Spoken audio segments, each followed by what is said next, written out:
ఈ నెల 14వ తారీఖు ఉదయం పాలేరు జలాశయంలో బొగ్గుల శ్రీనివాస్ అనే అతని యొక్క మృతదేహము దొరికింది. అతను కారులో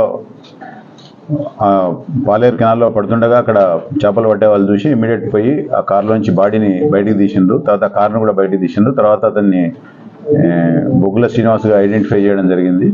తర్వాత తెల్లారి అతని బ్రదర్ వచ్చి మన కూసుమంచి పోలీస్ స్టేషన్లో కంప్లైంట్ ఇస్తే దాని మీద 302 కేసుగా రిజిస్టర్ చేయడం జరిగింది. ఈ బొగ్గుల దీన్ని నేపథ్యంలో కూసుమంచి సిఐ గారు తర్వాత అతని నేతృత్వంలో 4 బృందాలు ఏర్పాటు చేయడం జరిగింది.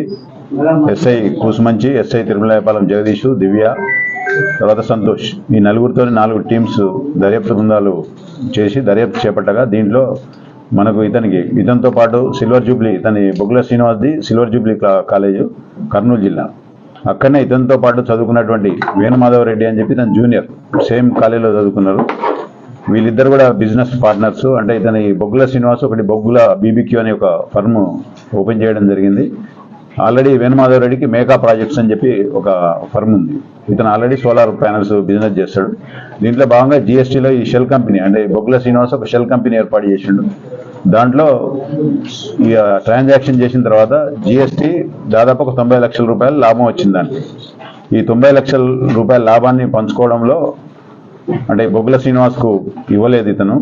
దాన్ని బొగ్గుల శ్రీనివాస్ పదే డిమాండ్ చేయడము, తర్వాత ఈ బొగ్గుల బీబీక్యూ అనే సంస్థకు జిఎస్టీ సంస్థ నుంచి నోటీసులు రావడం, దాన్ని బ్లాక్ లిస్ట్లో పెట్టడం, దానికి పెనాల్టీగా ఒక 1 CR ఇతను దాన్ని ఓపెన్ చేయాలంటే కట్టాల్సి రావడం, వేణుగోపాల్ రెడ్డి కట్టాల్సి వస్తుందనే ఉద్దేశంతో ఈ డబ్బులు ఎగ్గొట్టేందుకు ఇతను వేరే ఒక 3 అసోసియేట్స్తో కలిపి పోకల కోటేశ్వరరావు, తర్వాత షేక్ అబ్దుల్ హఫీజ్, అజ్మత్ అలీ ఖాన్ వీళ్ళతోని ప్లాన్ చేసి ఇతను 14 నైటు అంటే 13 నైటు ఇతన్ని విజయవాడలో ఇతనికి లోన్ అమౌంట్ వస్తుంది, ఆ అమౌంట్ను అతనికి ఇచ్చేస్తా అని చెప్పి శ్రీనివాసుని నమ్మించి తీసుకొని వచ్చి మన నార్కెట్పల్లి మరిపెడ మధ్య రూట్లో అతన్ని కారులో కొట్టి చంపి తీసుకొని వచ్చి ఇక్కడ ఆ కారును యాక్సిడెంట్గా అంటే అతను నడుపుకుంటూ కారులో పడిపోయినట్టు యాక్సిడెంటల్గా చిత్రీకరించాలని చెప్పి ఆ బాడీని అందులో తేయడం జరిగింది.